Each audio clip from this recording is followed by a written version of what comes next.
From the studios of Tucson Business Radio X, recorded in the Stewart Title corporate offices on Broadway, you are now listening to The Mark Bishop Show. And now here's your host, Mark Bishop. And welcome to another Mark Bishop Show. You know, IBM Technology, they're promoting food safety in ways you wouldn't believe. In honor of the World Food Safety Day, which is this Sunday, new technologies are revolutionizing the food supply chain. And what companies are joining the Food Trust to provide transparency to consumers and producers? This is a pretty important story. Have you ever fell ill? I have, and the stats are pretty high, but we're going to find out. Suzanne Livingston is the director of the IBM Food Trust Network. Welcome, Suzanne. Thank you for having me. It's a pleasure to be here.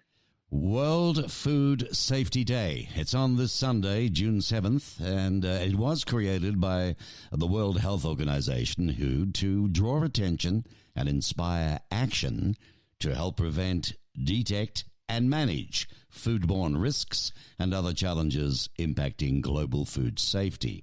Now, one thing many don't realize is how common foodborne illnesses are. In fact, the WHO estimates that 1 in 10 people, 1 in 10, fall ill due to foodborne diseases each year.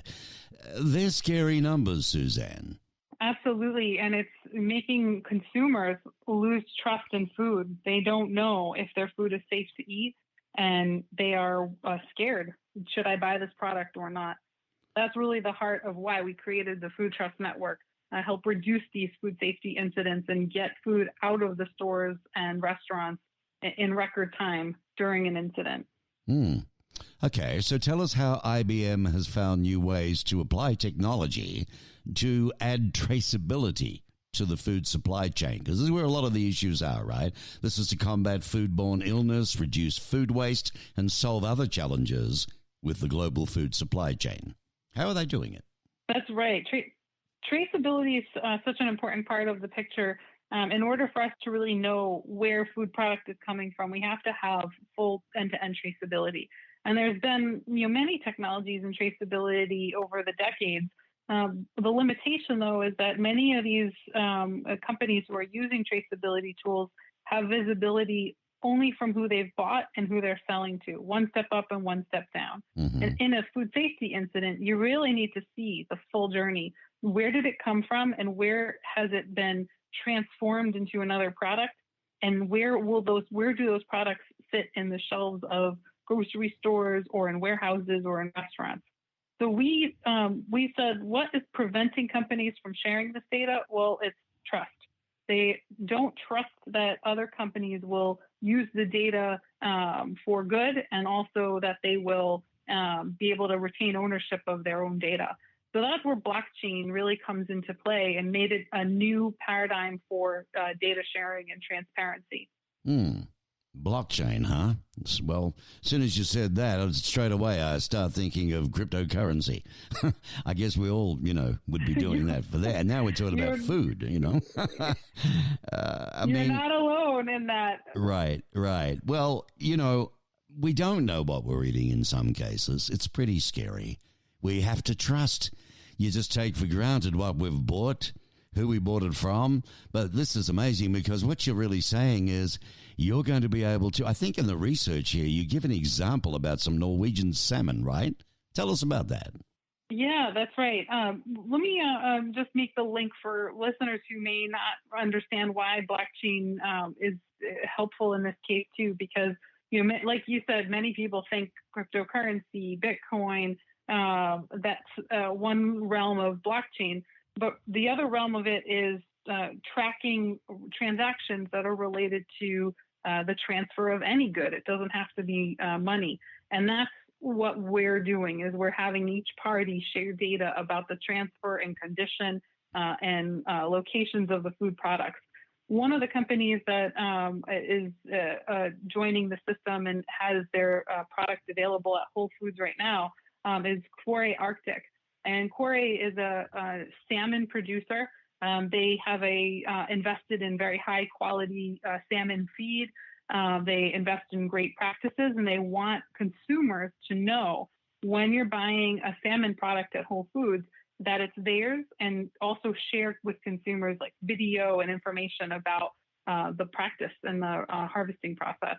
And that's the whole journey from Norway to the U.S. Wow. The others are going to have to fall into line, aren't they? Yes, absolutely. Like, we're seeing so much more demand for consumer traceability. One of our clients is Carrefour. They're a major retailer in Europe. And when they added consumer traceability to food products in their stores, they saw an increase in sales of those food products. And they're tracing many different products. So they're using our platform for, chicken and produce and eggs and milk. Like I mentioned, we have baby food as well. Nestle is has baby food, and also coffee and their own manufactured food products on. We have olive oil. It's quite a broad, diverse set of products that are in the system and tracked.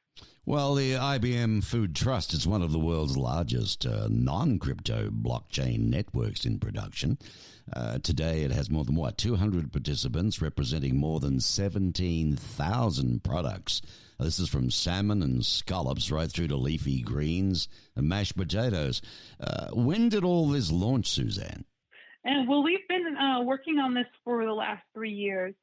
Back in 2017, we had an initial group of 10 forward-thinking food companies, Dole, Nestle, Walmart, who wanted to test and trial that this could work for traceability. And so that's what we did in the 2017 timeframe. Early in the year, we piloted with pork and with fruit. And then we moved from that into publicly available products in October of 2018. And since then, we've grown to, like we said, over 200 companies, many different types of food products, and are continuing to see more come on board for consumer traceability in addition to safety. Well, for this layman here, try and give us a bit of an idea so we can understand visually in our theater of the mind while we're on radio. Explain to me what it would look like. How do you make this work, this blockchain thing with IBM? On these foods? I mean, are we talking stamping or what? Yeah, so first it's really about how we have to trace a record for each one of those food products. And, food products are complicated. They get combined with others. There's processes that turn them into a cooked product, for example. So first and foremost, it's about collecting data. And we needed to create the right environment for companies to trust the system and share that data. So giving them control, ensuring that their data is immutable. And that's what blockchain brings to the table. You can't edit a record. Even if it's my food company and I put a record in there, I can't go back and edit it. I have to submit another record to show that there's a correction, for example. So that's the trust level for the platform. And then each company submits their data. They can bring it on board directly from sensor devices, from systems that record their food transactions. Mm-hmm. Even those who don't have systems, like a small farm, can just go online and upload data directly into the tool. And then comes the QR code part of it. Once that final product is created, a QR code is typically put on the packaging. And that QR code references unique characteristics about it, a lot number, a date, a product ID. And that is what, when you scan that QR code, it's behind the scenes launching that data from the QR code into our system and searching for the unique journey, the unique trace for it, and displaying that back to you on your phone. Amazing. Supply chain visibility. I guess this really strengthens the consumer relationship, doesn't it? From the farm to the store. You know what I mean? Exactly. Consumers don't trust that the labels on food products, 1 in 5 labels for seafood is wrong. Really? Either intentionally or unintentionally. And consumers know this, and they say, I'm not going to buy these products if they're not represented properly. So that's really where we see a lot of demand for. I want my food products to be traceable to buy them, and companies who have the practices they want to share, they are coming on board to share that. Gee, we've come a long way from back in my day, in my country, Australia. Then it was like if you made it in Australia, you bought the thing. Made in America, support it. And now I can see it's going to be, hey, has it been blockchain? Do we know where it's come from? Otherwise, I'm not coming near it, right? That's where it's going. That's the idea. And we have already seen change in patterns of behavior with consumers who want traceability and will buy more. Well, so what do you think? What's next for this technology? Tell me.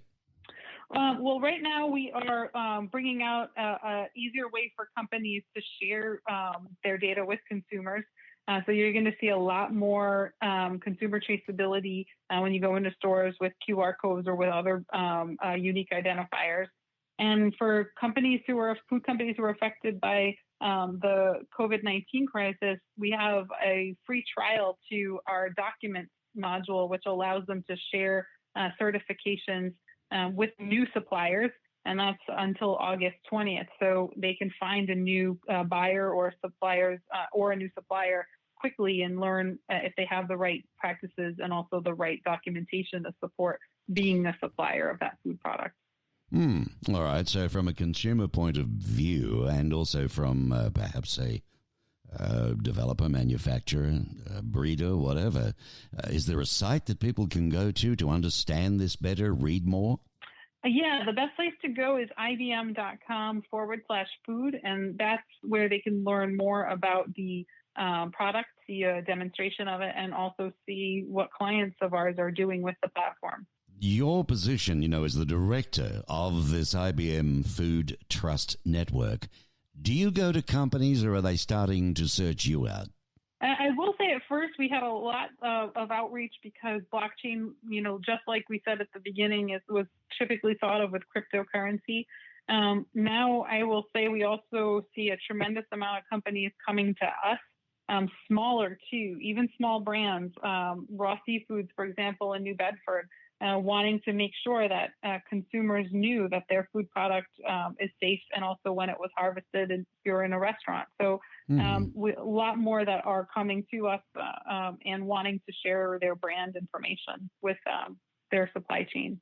So tell me something, a little left field here for you, seeing you're in the food game from a point of view of knowing who does what and where. Who's got the best oysters and where do they come from in America? Oh, well, I am from Massachusetts, and I am partial to the Wellfleet oysters. Are they a nice size? Depends.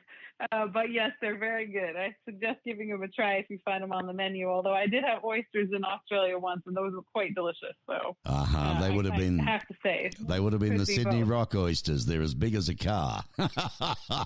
Aren't they? They're huge. Yeah, that's talking getting your money's worth on a shell. I hate those squiddly little things that are stuck in a shell. You're paying serious dough for it. No, go for that. Well, Suzanne, very interesting. Suzanne Livingston, ladies and gentlemen, the director of the IBM Food Trust Network, helping us stay healthy. This is a wonderful thing down the track. This 1 in 10 is ridiculous with food being ill. Maybe it'll blow out to 1 in 1,000, more to the point. Thanks for all the work you're doing, Suzanne. Thank you for having me. It was a pleasure. Okay. Suzanne Livingston, again, the director of the IBM Food Trust Network, here on the Business Radio X Network.